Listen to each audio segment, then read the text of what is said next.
qualified students across high school honor societies. Our mission is to recognize and benefiting exceptional students for both high school and university and who has achieved a significant academic success. And our mission is to build a diverse and inclusive community for exceptional students like you all. We partner with world-class universities and corporations and educational partners to provide opportunities for diverse students. So that's a little bit about us. And now I'm gonna introduce you about today's agenda. And after this welcome by NSHSS, I'm gonna introduce you all to our moderator, and then our moderator is gonna take on from there. And it's gonna go to panelist introduction and comments. After that, you will have Q&A session, and after that, we'll do our announcement. So I'll pass the floor to our moderator, Fabian, and Fabian will do introduction of himself, and it will be very helpful if you all want to switch to the speaker view. So Fabian. Thank you very much, Hassan. Good afternoon, everybody. My name is Fabian De Rosario. I'm calling you from my home in Atlanta. I am originally from the country of Malaysia, been in the US for 30 plus years, came here as an international student, spent about 11 years working at some universities and then at a nonprofit. And 16 years ago, I left full-time employment to have a consulting business. And so this is what I do for a living. I travel the world, well, not lately, but I do a lot of training sessions for a variety of different organizations. I have a client base of about 200 organizations, mostly Fortune 500 companies. It is my pleasure to welcome the 8 panelists that have volunteered their time and talent to spend some time, some very little time actually. This hour and a half is going to go by quick. These 8 individuals are very accomplished. As you will be meeting them one after the other, each of them have taken a specific topic to advise you about how to be a successful intern. So let's not waste any more time. Let me introduce you to the first panelist, and he is a very special person to the NSHSS. He has been on the board of advisors of the society for 11 years. Wow.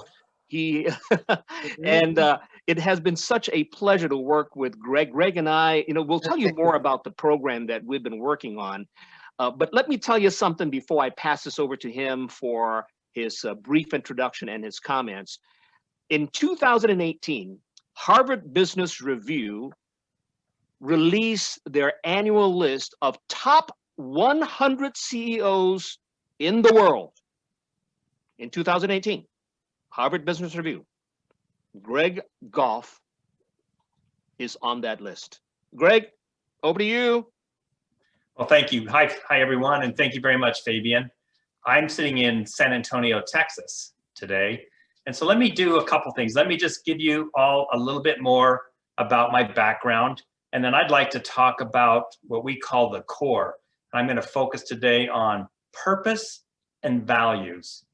But like Fabian said, and you saw in my bio up there, I've been in the energy business a long time, and I've been very, very fortunate that I've been able to travel all over the world, meet incredible people, and work on fascinating different types of projects. And just to kind of give you an idea, one of the things that I did is I took a company in 2010, a Fortune 100 company, and increased the value of that company by about 1,200%. And we had a very successful run at that company. And I've worked in Venezuela, where the government took over all of the company's assets and went through international arbitration in The Hague, where war crimes are settled. I've done hostile takeovers in Turkey, developed projects in the Middle East, in China. But so I have a lot of experience. But I think one thing that I just want to leave everyone with, the most important thing to me is helping other people be successful. And my commitment to this program is to really work with NSHSS and especially Fabian to help develop a program that gives everyone, all you talented young people, an opportunity to be successful. What I like, even more successful, you're going to be successful, but even more successful. That's what's really important. So let me talk about two things in the short time that I have here, because Fabian told me he would just cut me off if I go over too long, and I don't want that to happen. But the first thing I want to talk about is a little bit about purpose. It's one of the core things that we have in our internship readiness program. And I think the best way to get some points across about purpose is to tell you this little story. And this story goes back a long time, back into the 1960s, actually when there was a race between the United States and the Soviet Union about space, and when President John F. Kennedy wanted to put a man on the moon. And here's a little story that I think, when you listen to what I say, makes you really maybe not understand what your purpose is, but how important purpose can be. So in 1962, President Kennedy was at NASA for his first time. And during this first visit of the facility, he's walking down and he meets a janitor in the hallway at NASA. And so the president casually says to the janitor, he asks him, "So what do you do for NASA?" And this was his response: "I'm helping put a man on the moon." He said, "I'm helping put a man on the moon." That's like an incredible statement when you think about it, because he, not to take anything away from what he did, but his purpose to him was very clear. It wasn't to be the janitor, it was to help everyone else put a man on the moon. So I think the really important thing about purpose is it's why we do things that we do. And we all have very different purposes, and they can impact so many different things. But it's an incredible statement. 6 decades, almost 6 decades ago, this gentleman, his purpose was to help put a man on the moon. And I just tell you, one thing's about my purpose in life, because I've spent a lot of time working, is to help other people be successful. That's very, very important to me. And one of the ways I like doing that is with Fabian on this program for internship readiness. The second thing I want to talk about is values. And I think the message here is that values are the foundation of who we are as people. They're about our character. And even if you're an intern and you work in a company will have its own values. And you'll want those values actually to match up to yours, because they're so important. They are so fundamental to everything we do. And to me, there are 4 values that are extremely important. I mean, you can have a whole list of values, but there are 4 values to me that are just incredibly important. I just want to share those very, very briefly with you. The first one is trust. And that's the confidence that people place in you. The second one is respect. And in our company that I was the leader of, when I talked to employees, I talked about respect very simply. Everyone, everywhere, all the time, period. That is respect. The third is about integrity. And it's the adherence to moral and ethical principles. And the final one to me is about caring. It's having empathy for other people. Those values to me are the foundation of what my character is. And when you, as part of the internship readiness program, what we want to be able to do is give you an opportunity to think about yours, because the fact is, you can look around you and you can hear in social media and that where lots of times values are compromised. And I think one of the things that you don't want to do is ever compromise your values. And as part of an internship readiness program is to let people think about what's important to them. And then also, when you're out looking for opportunities, whatever you're going to do, whether you're working for a nonprofit, in the government, for a private company, whatever you do, you really want to understand those values, because like I said, they are the foundation of everything that we do. And with that, Fabian, I'll turn it back over to you.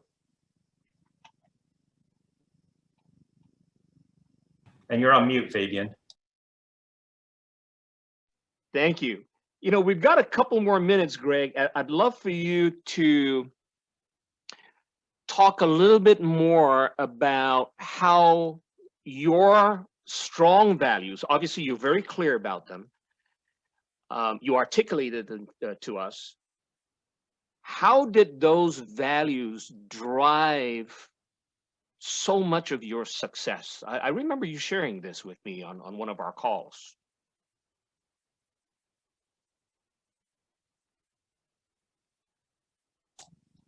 That's an excellent question, Fabian. Thank you. I think the values, there's no question that we develop our values when we're very young. We develop them by being around family and other people, and we understand what's really, really important to me. And I think one of the important parts of being very clear about your values and never losing sight of them and using them to guide you in the way that you do things is that it just keeps you absolutely centered and focused. And at the end of the day, it allows you to do the right thing. And that sounds simple, but you want to do the right thing. And the right thing, if it's based on strong values, almost always is going to be the best thing to be able to do. And so I have always held those values strong. I'm very, they're a part of who I am, and I use them in how I behave as a person and how I do things and how I am around other people. Thank you, Greg. That comes across very real, very authentic, very genuine. And to you interns, I hope that you understand how foundational this is for you to be able to show up as the intern that is going to do remarkable things for your employer. You got to begin with crystal clarity about what kind of authentic grounding you have as you show up in your internship. And with that, I'm going to turn to Morgan Vasquez. We're going to visit a variety of different topic areas. Now, Morgan, among all of us here, has the longest relationship with NSHSS. She joined as a member. Is it 13 years ago? Is it 13, 14 years ago? 14 years, yeah. 14 years ago. How time flies. It is 2021, isn't it? By the way, Happy Lunar New Year. Happy Chinese New Year. Tomorrow is Lunar New Year. And if anybody's calling from Asia, it's already the day itself.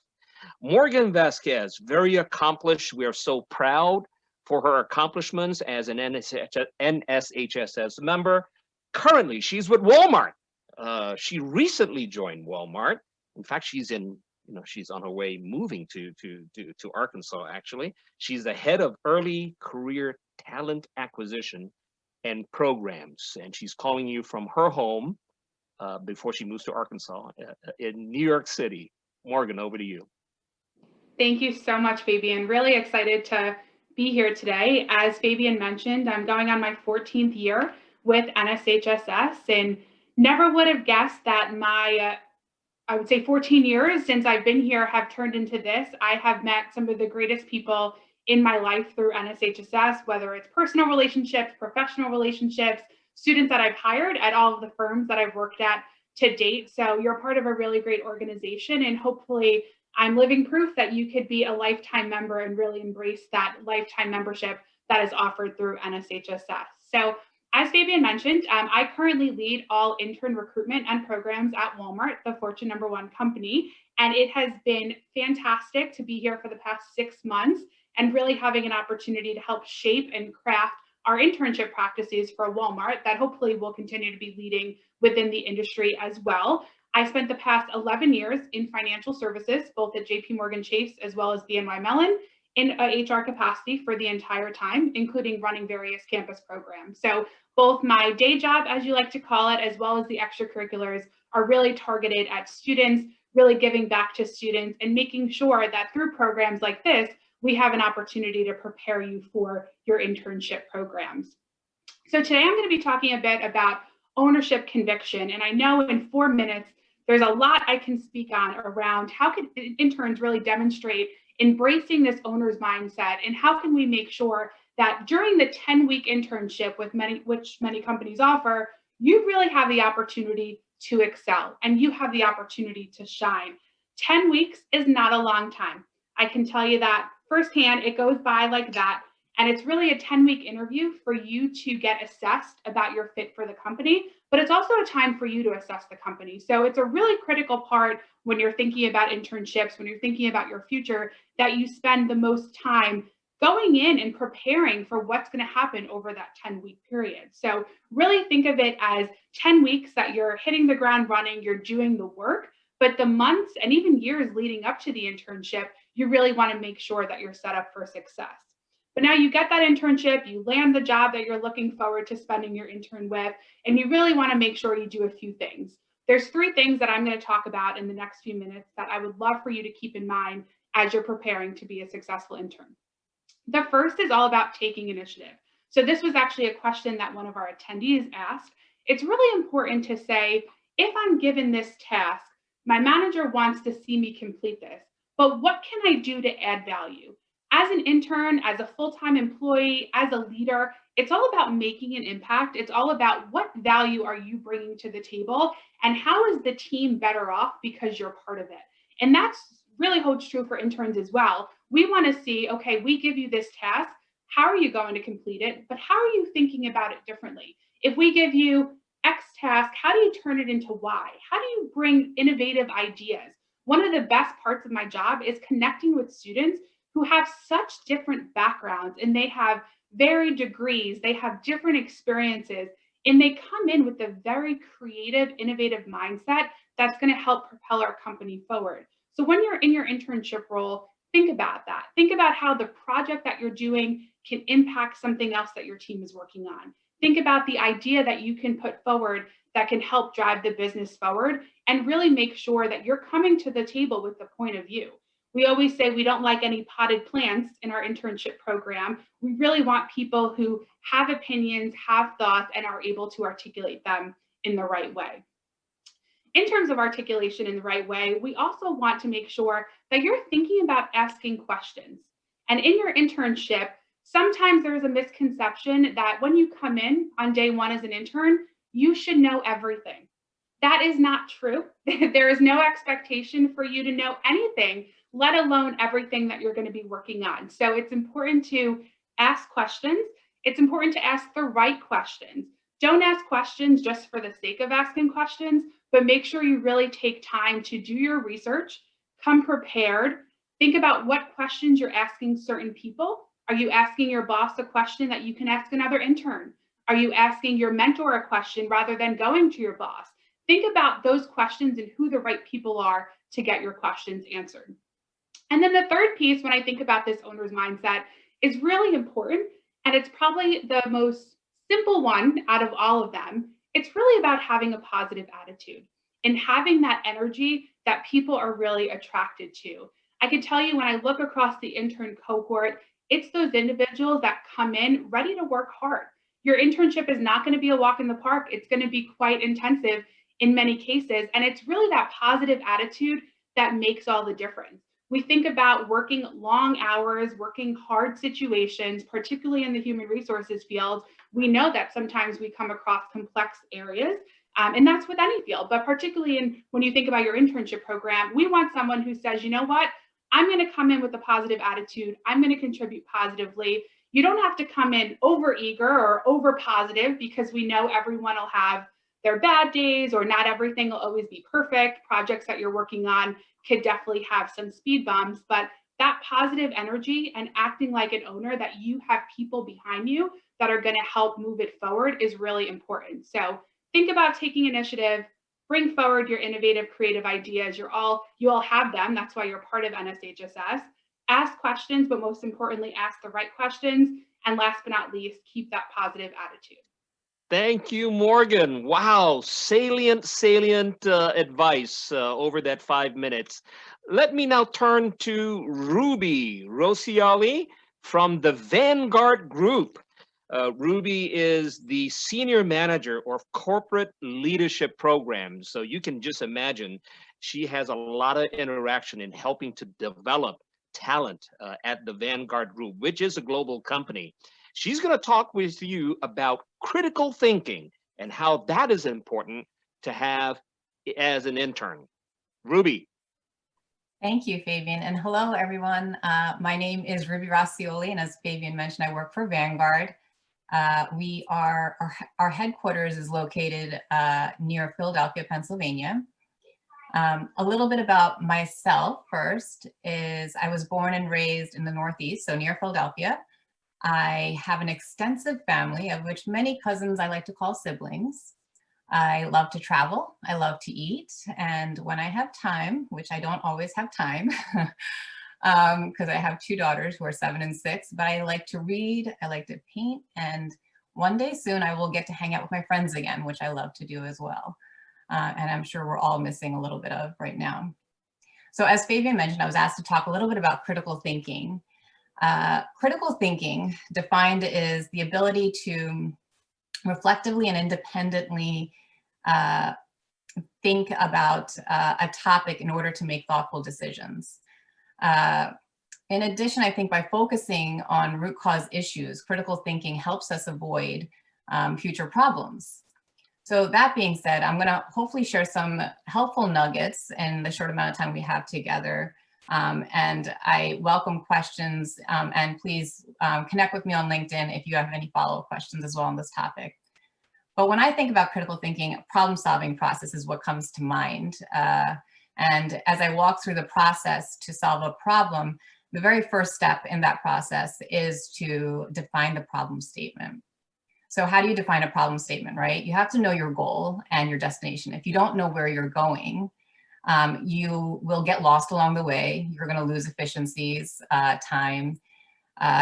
I tell people on my team a lot, there's no point in solving a problem if your solution isn't meeting anyone's needs, right? So you want to make sure you're solving the right problem and you're meeting your stakeholders or the people that are connected and impacted, their needs, right? So as I go through that process, defining the problem statement is one. A second point around that process is knowing your boundaries, right? What are you solving for? How are you thinking critically about what you're solving for? And what are you not solving for? What do you want to take out of the equation? What do you want to make sure you are leaving out on purpose so that you can truly focus on one area? How are you defining success? So this is a big one, right? So as you're going through and thinking critically about a problem, what does that success look like to you? What's that future vision? How do you envision that looking to your stakeholders, the people you're solving the problem for? And then how are you measuring the success is another important part of the defining. Understanding your constraints and what assumptions you're making. So making sure you know where your roadblocks might come in, and then also what assumptions you're walking in with. So for example, if you're making an assumption that I'm going to have X amount of people on the team to solve this problem at the end, make sure you're very clear and articulate about that assumption so that your boss, your leaders, anyone who is a stakeholder in that process understands that assumption that you've made. And then I will end on the biggest point in critical thinking is understanding who your stakeholders are. So I mentioned stakeholders previously. It is all the people that you would impact by solving this problem. It is also knowing who's your biggest supporters, who are your cheerleaders as you're working through the problem.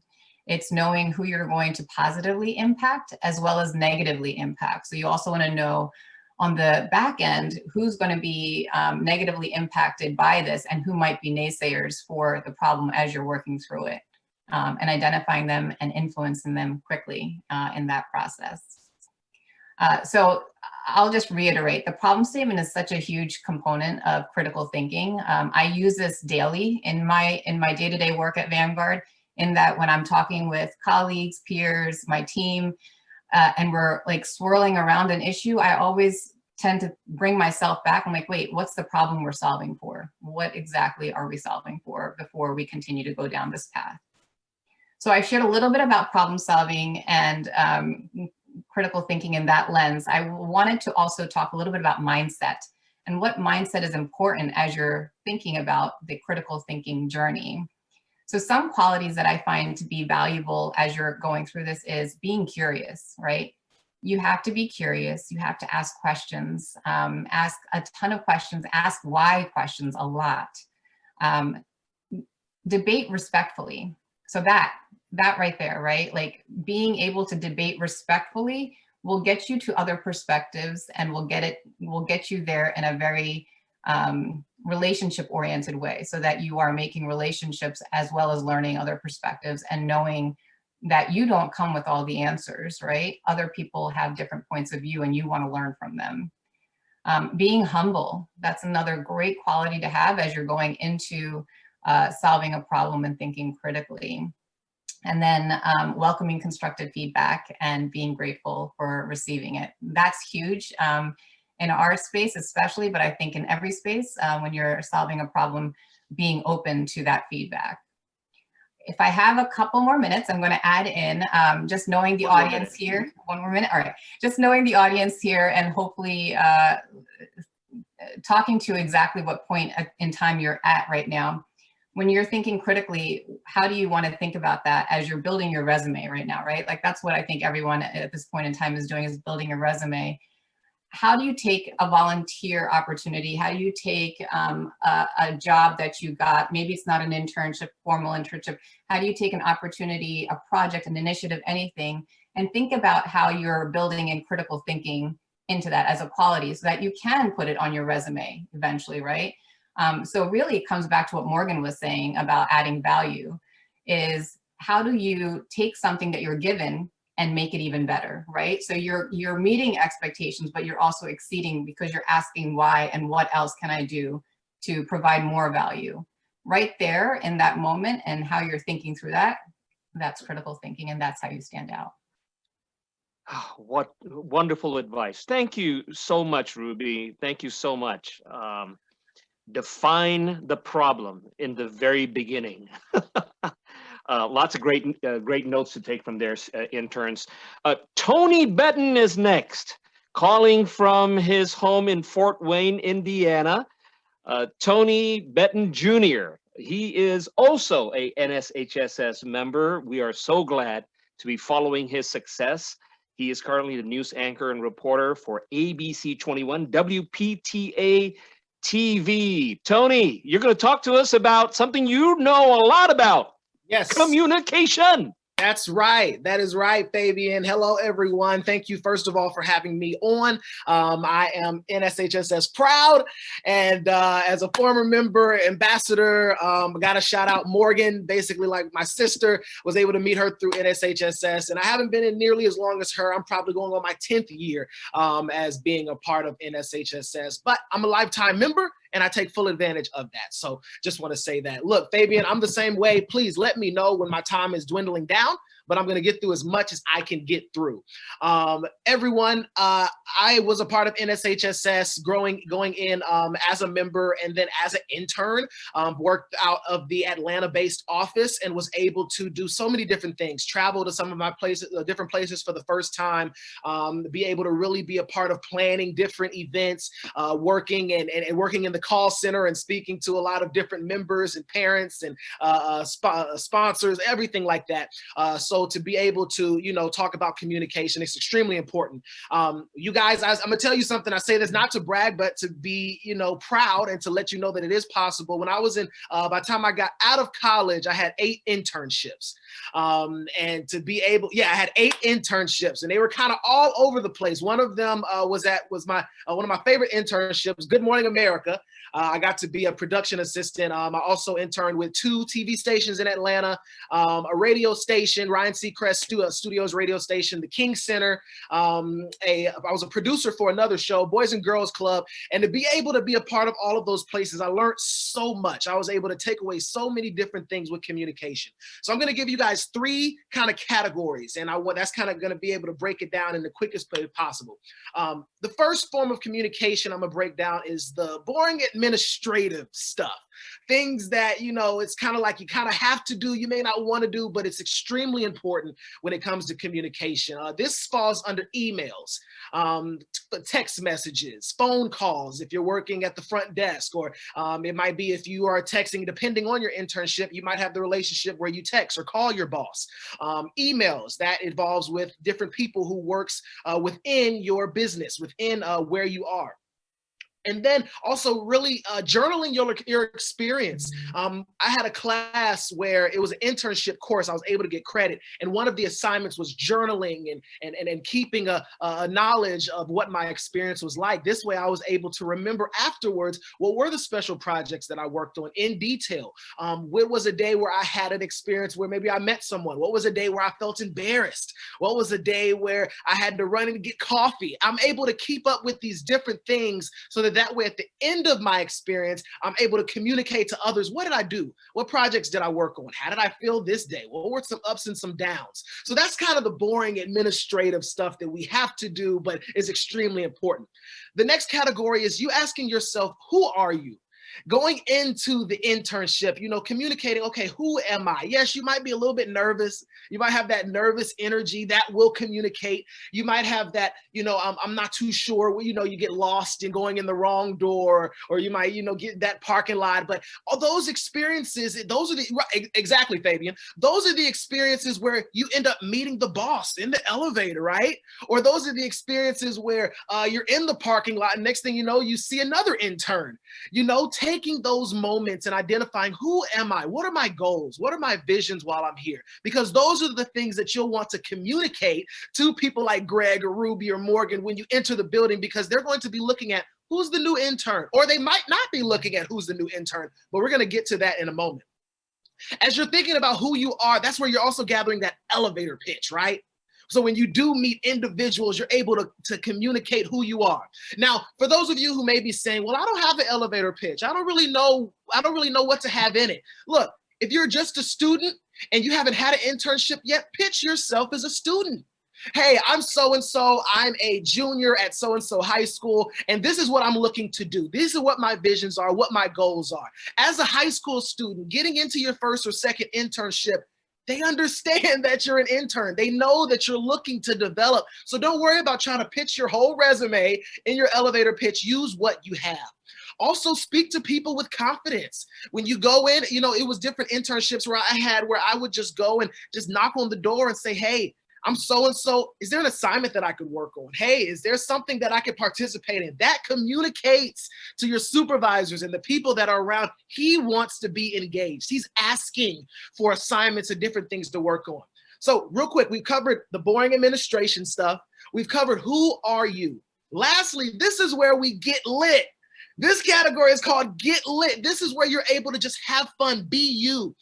You communicate by saying yes to projects. Be that yes man, be that yes woman. Say yes to projects when you're in a room and they say, hey, can you do this? Yes, I can. Hey, can you stay a little bit later? Yes, I can. Hey, can you come in a little bit later? Yes, I can. That communicates that you have interest in what you're doing. You want to be here.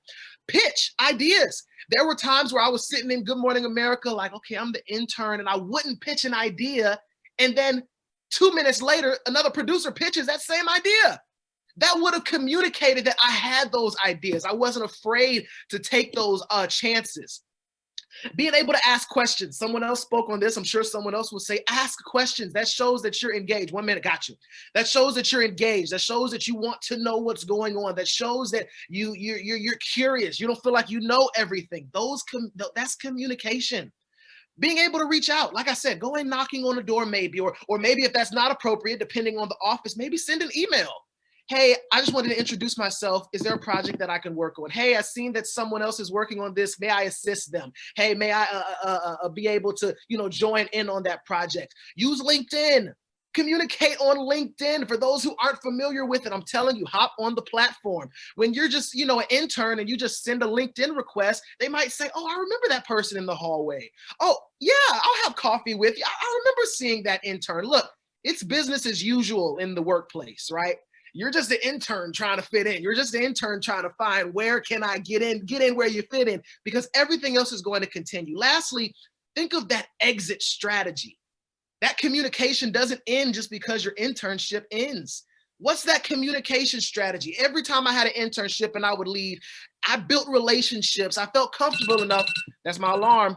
I felt comfortable enough to send out an email to say, hey, everyone, thank you for a great experience. This is what I'm doing next. This is what's coming up next. I sent you a request on LinkedIn. How can we be, connected? Don't just be any intern. That communication goes a long way. And I know it may be difficult. If you're an introvert or you may not speak to people just off the fly, it's okay. But if you take these different things, you can communicate that you are a great intern and that they should take a chance on you. Thank you, Tony. Love it. I love it. Look at the applause. And all the people that are listening in, you're doing whoop whoop for him too, right? Thank you, guys. Well, let's turn our attention to Carly Hazard. Carly works for a company that you all know about, Abercrombie and Fitch. And something about Abercrombie and Fitch, for many of you who are calling in for this session, they hire a lot of young people. I mean, look at their stores, the store managers, they're young. So Carly is the person that you want to communicate with, right, Tony? Because she's got jobs for you. I love that. Yeah, she is the Director of Talent Acquisition and Recruiting. Carly, over to you. Awesome. Thank you, Fabian and Tony. If I could just have half the energy that Fabian and Tony have, I would be able to get through every day ecstatically. This is amazing. So I'm going to try to keep it up. But yeah, so as Fabian said, I've been with A&F now for, it's been a little over 11 years now. I started my career at A&F in merchandising, and after about 7 years there, made the shift over into the talent acquisition world. But this panel has forced me to kind of go back to when I was in college in search of an internship. And at that time, I had no idea what I wanted to do. If you ever would have said, hey, Carly, do you think you'll ever be in merchandising? Do you think you'll ever be in HR? Will you ever work in corporate retail? I would have said, heck no.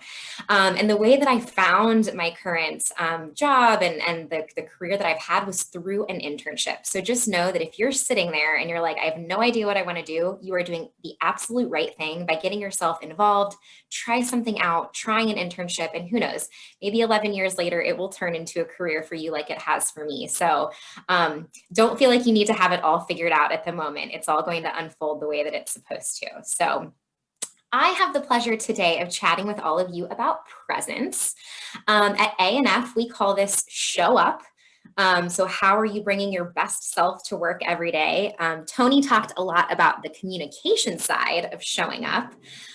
So there's a lot of different ways you can show up. Since I have a short amount of time today, I'm going to talk about presence and show up through your nonverbal communication. So what are you saying to someone without actually even saying anything at all? And believe it or not, sometimes the way you communicate through your behavior means and says equally as much or more than what you're saying with your words. And the tricky part about it is that nonverbal presence or nonverbal communication is sometimes unconscious. So you don't even realize that you're doing it. So let's talk about some behaviors or nonverbal things we would want to demonstrate in an internship. We'll start with engagement. So what does engagement look like? So I'm going to ask you all to picture yourself, pretend like you're in class. I know that's not hard for you to do, but I'm sure you're not happy that I'm asking you to think about being in class right now. But you're sitting in your chair, you're kind of like leaned back, maybe you've got like a shoulder down, you're like looking off to the side of the room, looking at the floor. Your professor's at the front of the room. What are you communicating to them? You're telling them this is the worst day of my life. I don't want to be here. That might not be how you feel at all, though. Maybe this is your favorite class. Maybe this is just how you plopped down in your chair. And that's not what you're trying to convey, but that's what your body language is telling the people who are witnessing. Nonverbal communication, it takes work. It takes a recognition of how you're showing up to others. And you want to make sure that you're demonstrating, you're showing up how you're actually feeling inside. It works the other way too. So take that same class, you're sitting up straight, you're leaned slightly forward, you are making eye contact with the professor. Maybe you're taking some notes, you're nodding appropriately, maybe you're smiling or laughing at different times. Those nonverbals are saying, you're super engaged, you love this content. Now, again, that might not be the case. Maybe it's the most boring class to you ever, but what your body language is saying is that you're really engaged. That's a little bit about engagement. Let's talk quickly about confidence. And Tony talked a little bit about this too. Many of the ways that you demonstrate engagement are also the ways you demonstrate confidence. But let's put yourself in an interview setting. So you're interviewing for an internship. You're telling me you're a really confident person, but your arms are crossed. You know, you're not looking at me. Maybe you're talking kind of quietly, but you're telling me that you're really confident.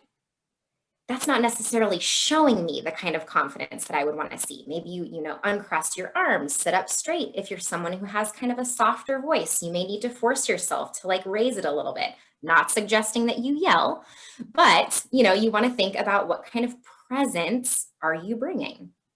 The last thing I'll talk about here is just another example, sense of urgency. What does that look like? I'm in retail. I'll give you a quick retail example. Let's say you're in your internship. Your mentor comes to you. They say your global brand president wants to see your spring assortment, and we need to gather all of our samples together. Now is not the moment to freak out, but it is probably also not the moment to go like mosey over to the water fountain or like go talk to your other intern friend at their desk. Probably the moment to like, okay, yep, get on your phone, as Fabian's displaying right now. Yeah, you probably want to like stand up and, walk with conviction. Don't run. I will say I have been known to run around the office a few times. It's not a good look. No running, but just walk with purpose. Show us that there is a sense of urgency. The last thing I'll leave you with, though, is that as I'm saying all of these things, there is such a thing as being over the top when it comes to your nonverbals. So if you're so focused on your nonverbals, you're nodding every 5 seconds, you're being overly theatrical, that can come off as ingenuine. So you have to kind of find this right balance between being aware of your nonverbals and showing what you're feeling, but not being over the top and making it feel ingenuine. In the virtual environment, turn your videos on. I can't say it enough. If half of your communication is through what people see, we want to see you as well as hear you. So keep your videos on. And just know that, like I said, what you're saying is just important as what you're feeling inside, how you're showing up. But at the same time, you need to be your authentic self. Be you. Good luck in your internships. This is such an exciting time. Hopefully that was a little helpful to all of you. We'll see you soon. Helpful. I enjoyed that. Thank you, Carly. And I appreciate so much the demonstrations, the examples. It becomes very vivid, right? We can remember these salient advice. Awesome. Let's turn our attention to Lauren Zamora.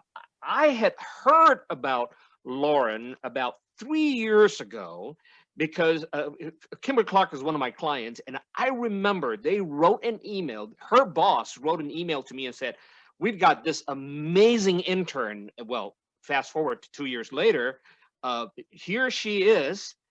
She has been doing some remarkable things. She's going to tell you a little bit about it. We're talking global projects as well. She has had just 2 years, I think, at Kimberly-Clark, and has just flourished. This is Lauren Zamora. She is the operations manager for global inclusion and diversity at Kimberly-Clark. Lauren.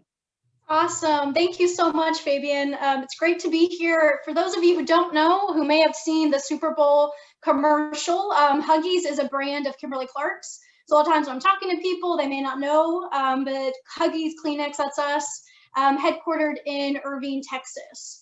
So I am so excited to be here today and to have this opportunity. I myself was an intern 2 years ago. And so much of the questions that have been coming through the chat, I resonate with so much, because I found myself in much of the same place that I imagine you guys are right now. And so just to recap a little bit about myself, I graduated from Alpharetta High School. Internships was not on my radar. I graduated from UGA, so I went to college after. And when I was in school, I was set on making a difference. And so in my mind, that looked like joining the Peace Corps and moving to the Dominican Republic for 2 years. I found myself on many interviews preparing for that big jump, because again, in my thought process was that I had to move thousands of miles away to affect change. That was really what I wanted to do. At the time, I took a job as a special needs teacher at a private school. When I was in college, I studied psychology and anthropology, both awesome studies, but that didn't really lend itself well to a clear-cut path after college. And so I found myself taking the opportunity to become a teacher for a year because I didn't really know what else I was going to do for that year.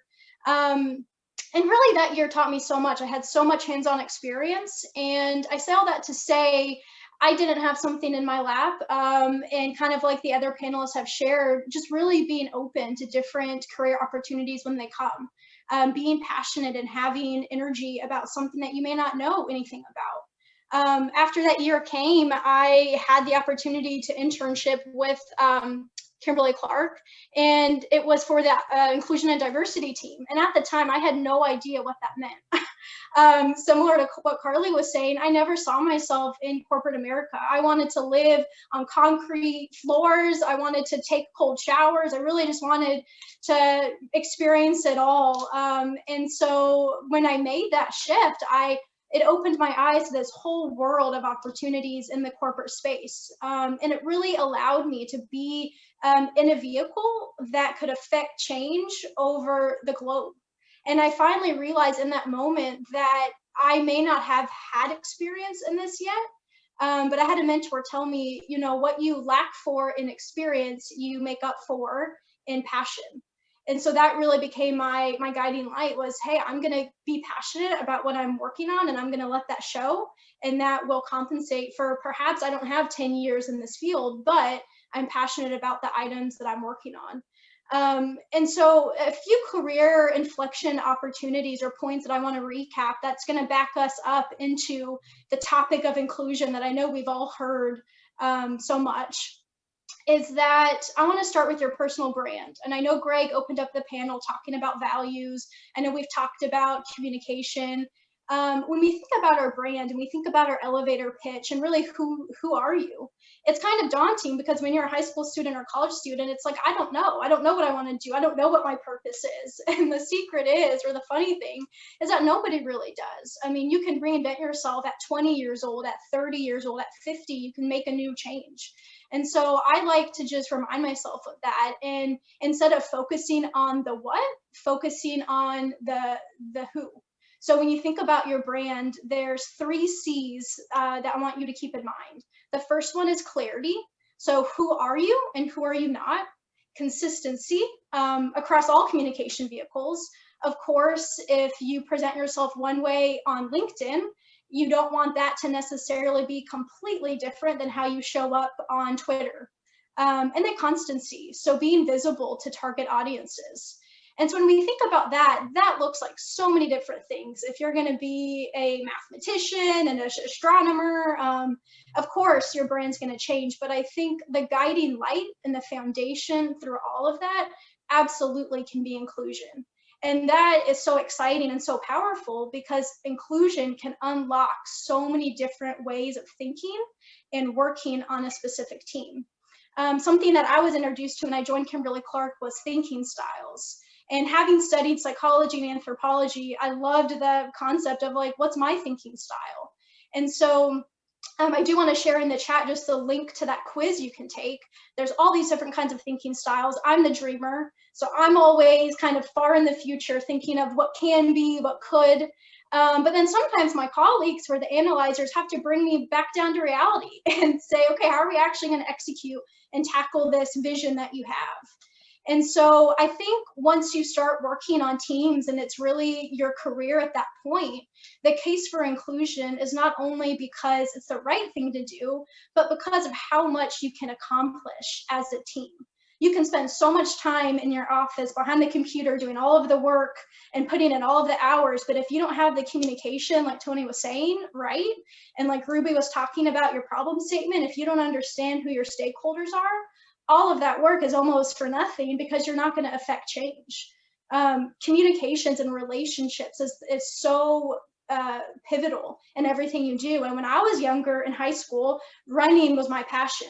So when I was at Run Club, I would be talking to 40, 50, 60-year-old individuals who are well under their career saying, hey, this is me, this is what I'm about. Do you know of any opportunities? And really just looking at every inflection point, every opportunity as, hey, this is potential for something. I don't know what it may be, a new friendship, maybe a new partnership, but there's always something out there. So don't be, try not to be daunted at, I'm not the right age for an internship, because when I took mine, I was out of college. I wasn't at that prime age that most people think they have to be in. And then I guess my last point is just personal ownership of inclusion off the clock. And that's just going back into your personal brand of, who are you, what are you about, and what actions are you doing every single day to make that a reality for everybody. I've had the opportunity to be able to work on a global team and be able to collaborate with people and understand what are those cultural nuances. Even though there's so many differences, the similarity is inclusion should look the same. Asking somebody, what do you think? That shouldn't be different from here to Australia. Those actions should look similar. And so really just taking a step out of your comfort zone. I know I'm an introverted person. Tony, I loved your energy. I was taking down notes. I was like, I need some of that. But I think through all of this, it's, seeing yourself in other people, but then realizing you have so much to offer just being who you are. And I think, as you have experience and as you, mature over the years, it's all going to fall into place. You may not have all those answers. I still don't, and I'm 2 years into Kimberly-Clark, but it comes with time. And I think what you all are doing by being on this webinar today is a huge first step in just making those choices for your future. Thank you, Lauren, and thank you for sharing your personal story. It's very instructive, very, very helpful. Let's turn to the topic of leadership. Yes, you are an intern, and there is an opportunity for you to show leadership. And speaking to you about that topic is Andrea Nicodemi, who is the Development Program Coordinator at Wegmans Food Markets. And she's calling you from her home in Rochester, New York. And folks, if you look through the window over her right shoulder, that's about a foot and a half of snow right there. Andrea. Yeah, thank you so much. Hi, everyone. I'm so happy to be here to talk to all of you today. I'm excited for all of you because you're at such an exciting time in your lives. It may not feel like it right now because I remember being at that age and people would always ask, what are you going to do? What are you going to do with your life? What are you going to school for? And oh my gosh, that question is so overwhelming, but the future for all of you is in your hands right now. So thank you for having me here to share with you. As Fabian mentioned, I work for Wegmans Food Markets. So I know folks are joining in from all over. So we are a privately held food retailer. We're a grocery store, and I have been with Wegmans since I started there as a 15-year-old cashier. So I was an intern, and I'm an intern alum with the same company. So just like some other folks have shared, internships can really open doors for you that you didn't even know existed. So I'm very excited to talk to all of you about leadership. And now I know what some of you might be thinking, I'm not a leader yet. Being an intern in a company or trying to get an internship, or being a young leader, or being new to a company and trying to establish yourself in an organization, you might feel like people don't want to listen to me because I'm young, or I'm inexperienced, or I'm new. And I know this feeling because, like I said, I was in your shoes. I'm not going to admit how long ago, but I was in your shoes and I had these thoughts. Like I said, I was an intern with Wegmans, the same company that I'm working for today. And I interned for 3 summers between my years in college. And I remember thinking, I'm an intern. I can't lead others. People aren't going to want to listen to me. They're not going to want to take direction from someone who's younger than them or less experienced than them. And I am here to tell you today that I was completely wrong. Being a leader and true leadership, it is not about a title. It's not about your age, and it's not about who you know. At the end of the day, it's always about how you treat other people. It's about carrying yourself in a way that people want to follow you. So when you carry yourself in a way that people want to follow you, they are going to follow you, and then you're naturally going to emerge as a leader. So what does it mean when I say to to treat others a specific way and how that means being a leader. So it's asking Mary how her granddaughter's birthday party was this weekend. It's genuinely thanking Gianna for picking up an extra shift for you this weekend. It's making sure that Brianna had the weekend off because it's her sister's birthday. It's coaching Brian on how he can produce better results next time and showing him that you're invested in his career. It's asking John how his brother is recovering from surgery. It's recognizing and rewarding Julie for all of the hard work that she's been doing lately, going above and beyond in her position to help you out. It's delegating new tasks to Brandon because you know that he wants to learn and grow, and you're helping to build his resume. So I share those examples with you because it's about knowing your people and knowing what's important to them, and then in turn being able to show that you care about them as individuals. Being a true leader is never asking someone to do something that you're not willing to do yourself. So yes, you need to have the business sense and know what you're talking about to have that credibility as a leader. But at the end of the day, it always comes back to your people and how you're treating other people. So whether you are working for an organization, you're an intern, you're in an entry-level management position, or you're the senior in the company, it's always about being a leader and empowering others, motivating others, and instilling trust in others. And you can do that by the little examples I shared with you, by asking how the weekend was and thanking someone for the work that they did for you. So I tell you truly from experience, I wish someone told me this, I'm going to say a few years ago. I'm going to wish someone told me this a few years ago when I was an intern. But it's not about your age, it's not about your position, and it's not about your title. So as an intern is the absolute best time to start to work on your leadership skills by being intentional in how you treat other people. And doing it as an intern kind of gives you a safe space to try some of those things out and see, how it goes. See how Mary works even harder for you next time because she knows that you care about her as a person. It's a great time to network, to build relationships, and to really inspire other people. And the last piece that I want to touch on is being a servant leader. And I mentioned earlier, never asking someone to do something that you're not willing to do. But as a servant leader, people are going to want to follow you. Leadership done right is going to impact your organization. It's going to impact retention because your people are going to want to work for you and they're going to want to come to work every day.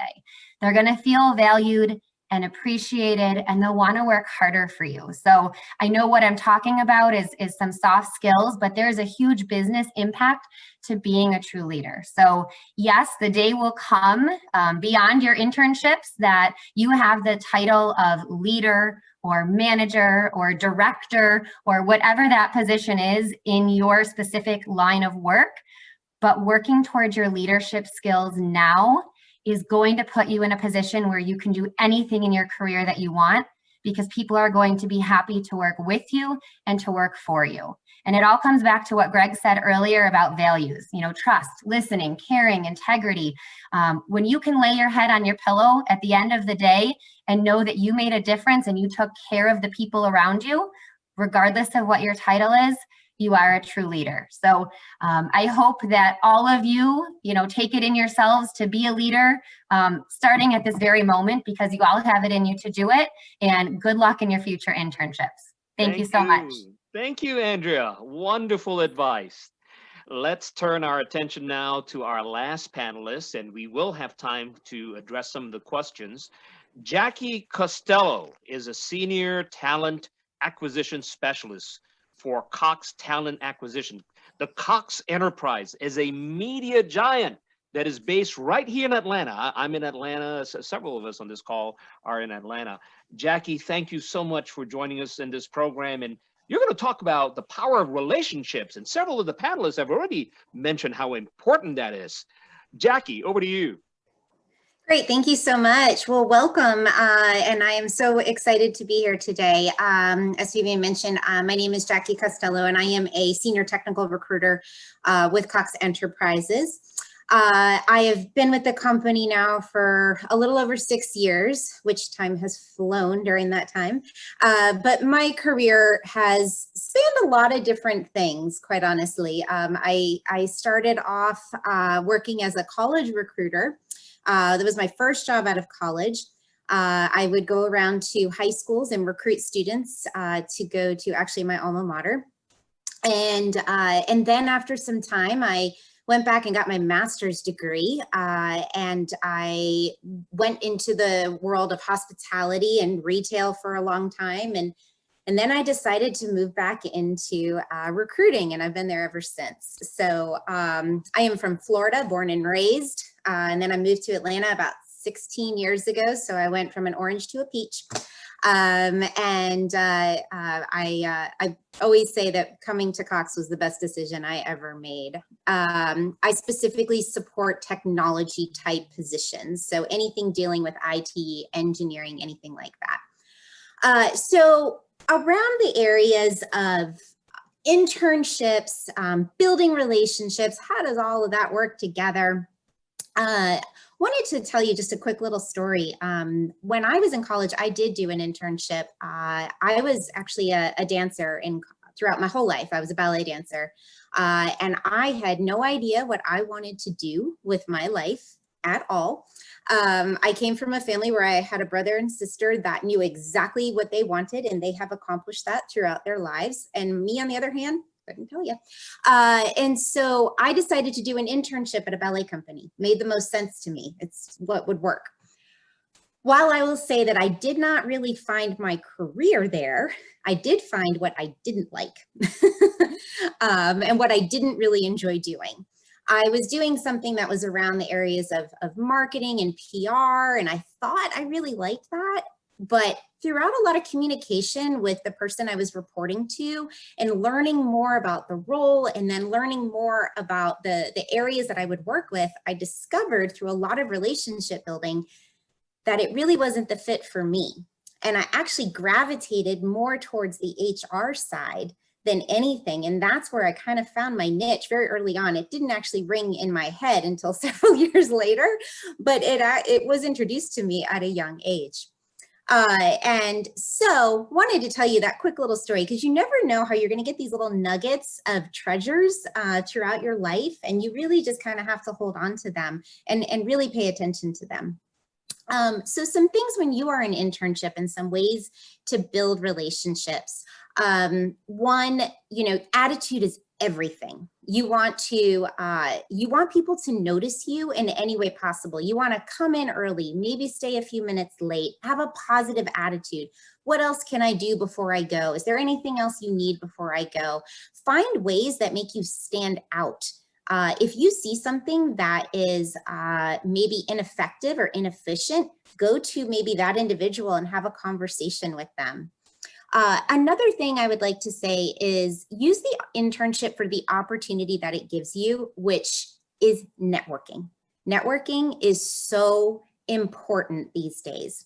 I would recommend that you talk to the person that you're reporting to in your internship and you ask that individual, who else should I meet while I'm here at my internship? And is it okay if I go ahead and set up 15, 30 minutes on their calendar to chat with them? And it can just be a get to know you conversation. How did you get to your career path? Where did you start out? Where did you go to college? What kind of internships did you do? What kind of jobs have you had? What have been your challenges? Learn about them.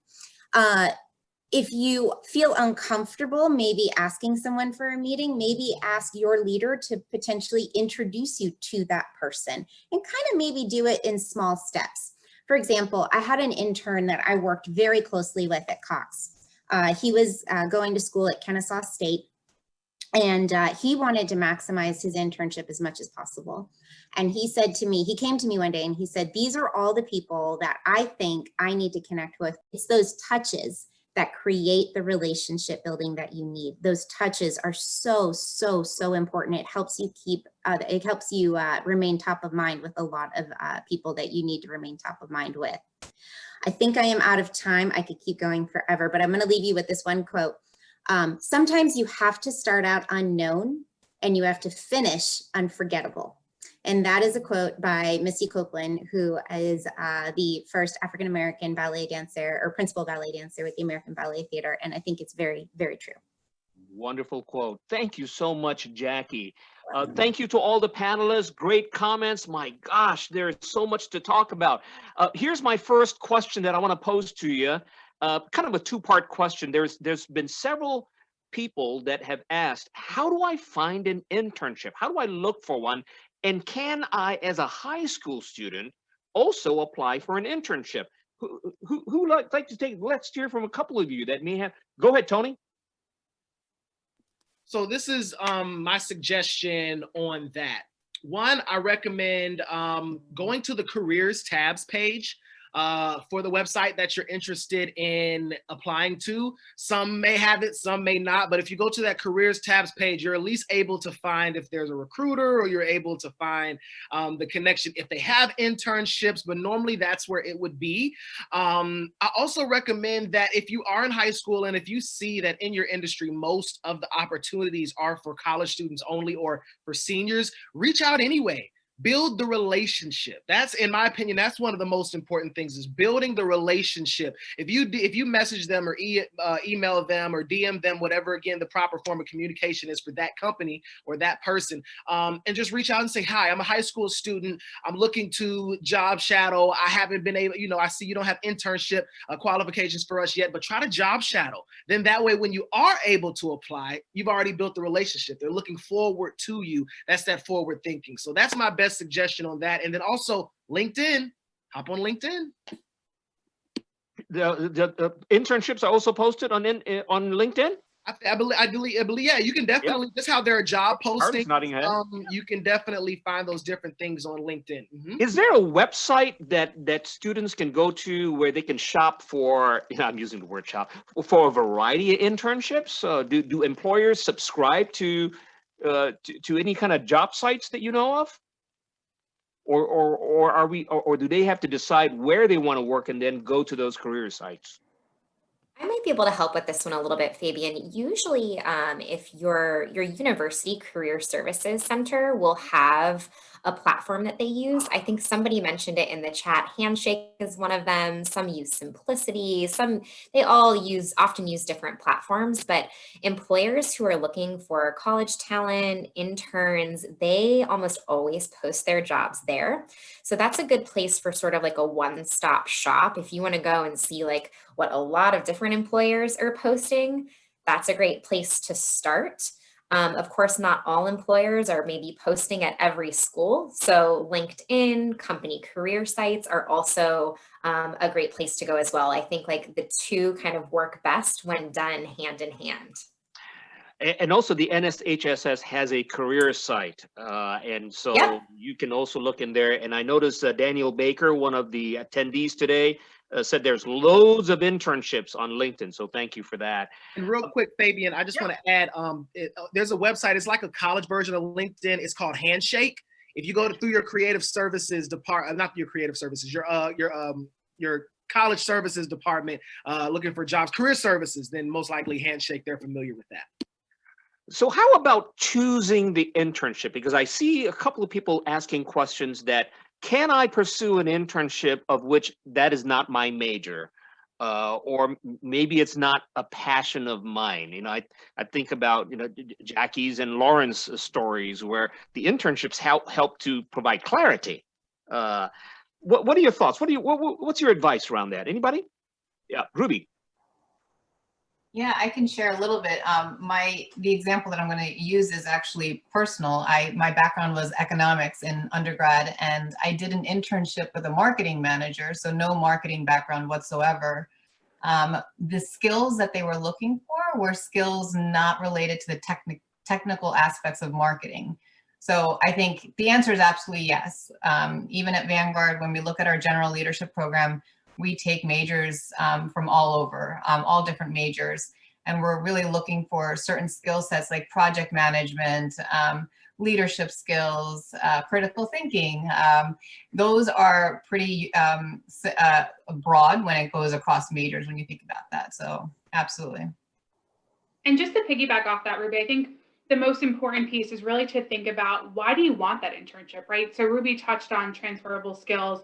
That's really important, but it's one of my biggest pet peeves, and I'm sure Carly and many others, particularly at the student level, is don't apply for an internship just for the sake of applying because you see that the internship opportunity is available. You have to be able to articulate why that internship.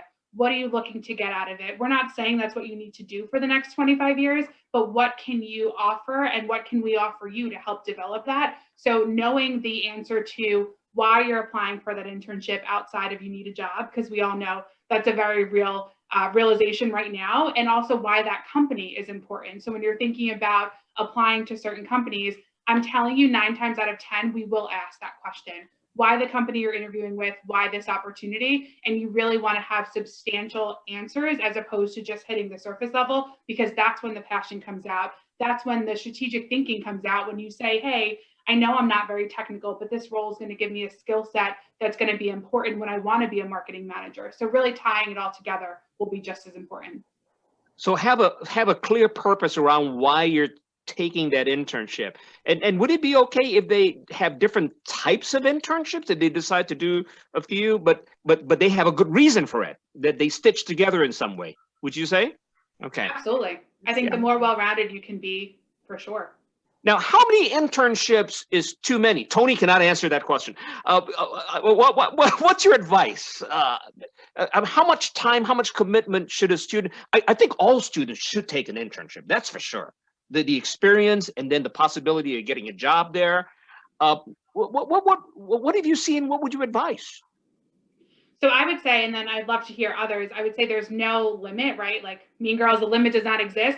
If you can find these opportunities, take them. And I think sometimes somebody asked in the Q&A, which I think was a good question, is internships are often defined as, I need to be a summer intern for 10 weeks, I need to get paid. There's so many other opportunities for exposure that oftentimes people are ignoring because they're so focused on the internship. So somebody mentioned the A&F Sophomore Summit. We have a freshman forum that we do. So people are automatically saying, hey, nobody's going to hire me because I'm only a freshman. That's okay. You want to equip yourself with the right tools and resources when you can. And if that means a day program, a week-long program, a month shadow program, take advantage of that. But I would say from that standpoint, people aren't going to look and say, oh, this person attended 5 different companies' sessions and they're really not interested in mine. It just shows that you're taking your career into your own hands. So anytime you could apply or be part of those sessions, I'd highly recommend it. And I'd say too, Morgan, to add into that, there's this saying like tempest fugit, time flies.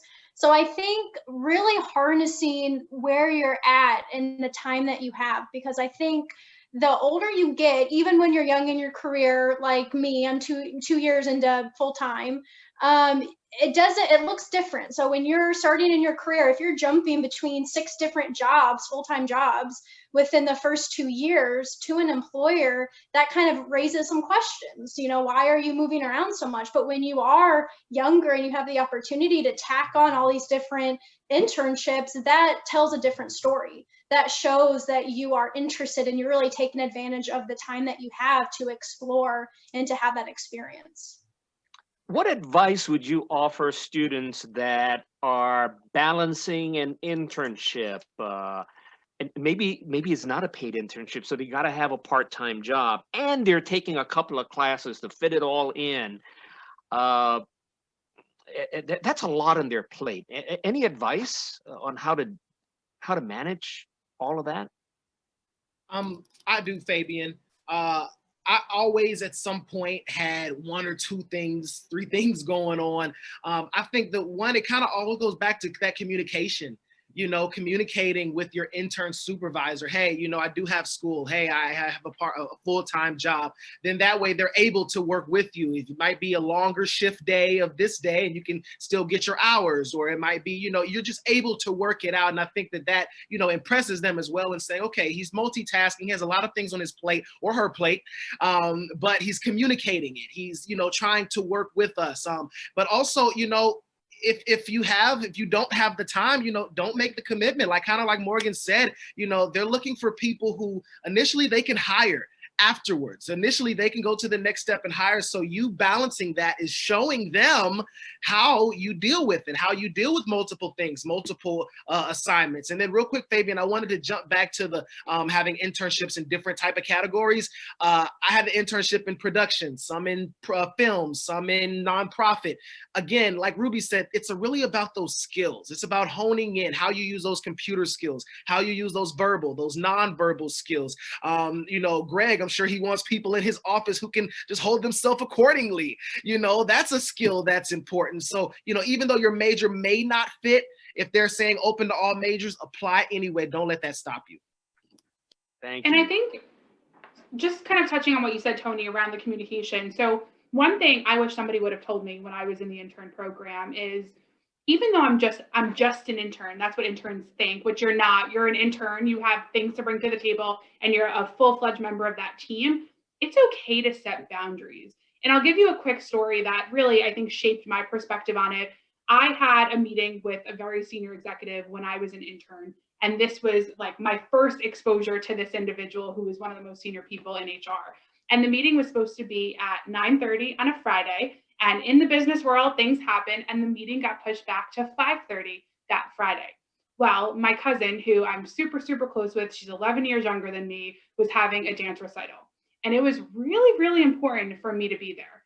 And I said to myself, you know what, this executive isn't going to be there in 10 years when we're talking about dance recitals and we're reminiscing. And my cousin's going to remember that I wasn't at her first high school dance recital. But you know what she is going to remember? She is going to remember that I'm there. And that executive's going to keep going on with their day. So I think oftentimes we want to do everything. We want to be in 100 places at once. We all hold ourselves to high expectations. But if the one biggest thing you can take away from work-life balance is you have to set your own boundaries. And when things are important to you, people aren't going to look at you differently. Of course, if it's every week, you're making up a new excuse why you can't do something. But if there is something that's important to you, stick with that. Control your own boundaries. People are going to respect that a lot more than you think. Don't think you always have to be the one to say, oh, you know what, I'm going to miss my mom's birthday because my boss wants me to stay late. Or I can't go on this day trip with the rest of my friends because my boss thinks that it's bad to take a day off. Set your own boundaries. It's really, really important. And I promise people are not going to think of you differently. Let me try to fit in one or two more questions. And this one is about company values. If a company's values or their work culture doesn't align with yours, is there a way, what advice would you have for an intern that discovers this? How might they deal with this kind of challenge and difficulty and not overstep boundaries? Hi, Fabian, it's Andrea. I can take this one. I was actually just jotting a note into chat there. So I think there is always an opportunity to respectfully and professionally raise awareness to issues that aren't necessarily what you signed up for or you think could be improved. The best thing you can do is come prepared to offer a solution so that you're not just the complainer saying this isn't right, this isn't good. So there's definitely an opportunity to do that. And chances are if something doesn't feel right, use that gut instinct, for example. If you're feeling it, there's a chance someone else feels the same way too. The other thing that I would suggest is do your research ahead of time so the company and the organization that you're picking is a good values fit for you and that you can walk into it feeling like, I know I'm in good hands and this is going to be a good use of my time. So I hope that helps. Can I add on to that? I'm sorry. Go ahead, Jackie. Oh, go ahead, Jackie, and then we'll go to Tony. I was just going to say, adding on to that, in 2020, as crazy of a year as 2020 was, I think there is a lot of information that exists about companies now more than ever, and how companies have responded to the year. I'm just going to say the whole general year of 2020. That's COVID and everything, hornets, all that stuff. It's very interesting to see how companies have responded to all of the chaos that happened in the past year. And I myself I have spoken with candidates for roles and I've asked them why, I always ask the question, why are you looking to leave your role? Okay. And I have heard from a couple people that they don't want to stay with the company that they're at because they don't agree with how their company has responded to everything that has happened throughout the year of 2020. And that is very powerful. So it's very important that you do your research on the companies that you are interested in. You look at their vision statement, their mission statements, who they're what their statement is about employees. How do they value their employees a little bit? Look to see what kind of community outreach they do. Do they do any in that area?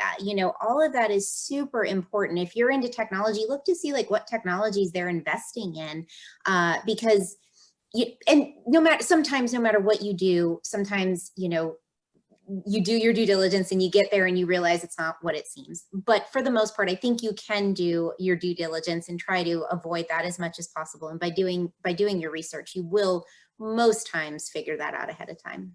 Thank you, Jackie. Tony? Real quick, Fabian, I wanted to hop on the other side of that, as you're working to make that change in the workplace. I want to say, be mindful as well, you guys, when you do receive the internship, remember where you are, who you're speaking to, who you're voicing your opinions to, who you're voicing your issues with, fellow interns or supervisors or people like that. You want to be mindful about sharing your personal opinions or opinions that may offend someone else or the company's opinions, because someone else may agree with some things that you disagree with as you're confiding in them. So I'm just saying, be mindful. You never know who hears what, who's at the lunch table, who's checking emails. So be very, very, very, very mindful of how you're expressing yourself in the workplace, because you'd hate to get fired before you even have the chance to get hired. Yeah, thank you. We are running out of time. And I want to thank each and every one of the panelists for your gift of time and wisdom and energy. If you have been looking at some of the chats, there were several people that commented how much you have reassured them, given them the confidence, given them their encouragement to pursue an internship and demystified it. That's the sense that I'm getting from many of the people that have joined our call. Grace, would you put up the slide here? Greg and I would like to speak about this special project that we have been referencing, the Intern Readiness Certificate Program. For the past year, in fact, let me ask Greg, how did this come about? Because you were actually part of the genesis of this program coming about that we're going to be talking about here in just a moment. Go ahead, Greg. Yeah, thank you, Fabian. It really goes back to when we looked at the NSHSS. It has this awesome recognition program. And in my involvement, of which spans a long time, the people who are part of it, they're just incredible people. They have so much talent, so much opportunity, and the world ahead of them is just so bright. So we thought, is there something that we can do to help that adds value to them? We recognize them, we do it extremely well, they're very deserving of the recognition, but what can we do to help add value to them? And so after a number of us sat and talked about this and thought, one of the areas, and we did some research and thought, what if we helped them be better prepared to be an intern? Would that add value to them? And as I sat here today and listened to this awesome group of panelists, you get so excited about everything that we talked about, they exemplified, which was quite incredible. Presence, communication, leadership, everything that you and I worked on, Fabian, for the last several months, it was right in front of our eyes today. So the idea was, can we develop something that takes advantage of technology and focuses on areas that can help really make a difference for people? And we chose these different areas that we've asked each person to go over today. And we believe that just by giving an awareness and some background information, and today's a good start, just in 4 minutes, we accomplished a lot. I saw some of the comments also, just what came across there is a great starting point. And so that's kind of the background for it. We have the access to so many young, talented people. And one of the things that I mentioned in my opening comments, I believe to help people be successful is something that is very, very important and meaningful. And if you take people that are already going to be successful and help them be more successful sooner, that's a great thing. Thank you, Greg. So what we're talking about here, friends, is that in fall of this year, we will have a full rollout of a 10-course program that you can sign up to take, and you can take it at your own pace. And when you have completed all 10 of this coursework with a few bits of homework that you're going to be asked to do, you will be able to claim that you have gone through this very robust program that has been put together by real experts, by people that hire and develop and train and advance interns. The 10 topics that Greg was talking about, Grace, if you could go to the next slide. This is what we're going to do. Before we roll out this program through our learning system, which will be in fall of this year, we're going to do a pilot. And that pilot will be exclusively only for 30 students that we're going to handpick. So there's an application process. And the NSHSS staff has just put that link on there. This pilot program of these 10 topic areas is going to launch in mid-March. It will involve your interaction with the learning management system. There is content that we have developed that we are still also in the process of developing that will be loaded into the system for you to do it self-paced. But we are also going to add 10 for each of these topics. Each of them will have 1 hour live virtual webinars with myself, Greg, perhaps some of these wonderful people that you have met in this program. They will be guest speakers, and you will have this 1 hour interaction 10 different times across 10 weeks.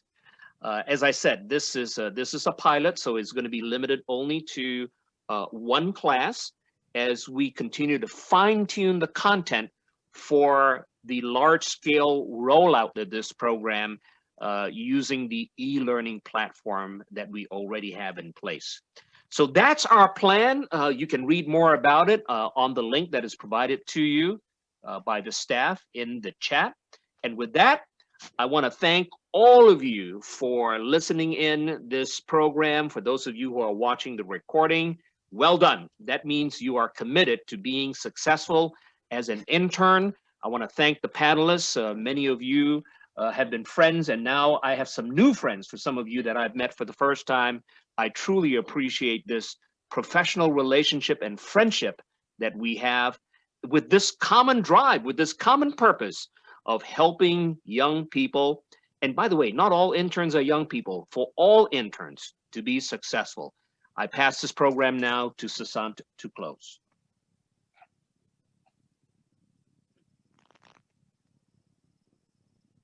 Wow, what an amazing webinar we just experienced. It's really, truly, I personally learned so much from you all. I want to thank all of the panelists on behalf, and of course, the moderator, Fabian, on behalf of NSHSS. Thank you for sharing your wisdom with all of us. And thank you everyone for coming to this webinar. If you have any questions about this IRCP program, please feel free to send me an email. My email will be dropped in the chat box. And also at the end, happy Chinese New Year to all of you. And NSHSS wish you all a very happy year of Ox with good luck, health, and prosperity. Thank you all for coming. Yeah, and we'll do away with the year of the rat. It was a lousy year. Yeah, the heck with the rat. Agree. In with the bull or the ox. Bye, everybody. Bye, Thank everyone. you so very much. Bye, everyone. Hey, panelists, thanks a lot. Bye. We'll see each other Bye, on email. everybody. Thank you. Bye. Return you back to your families. Bye-bye. Thanks again. Bye. Bye, everyone.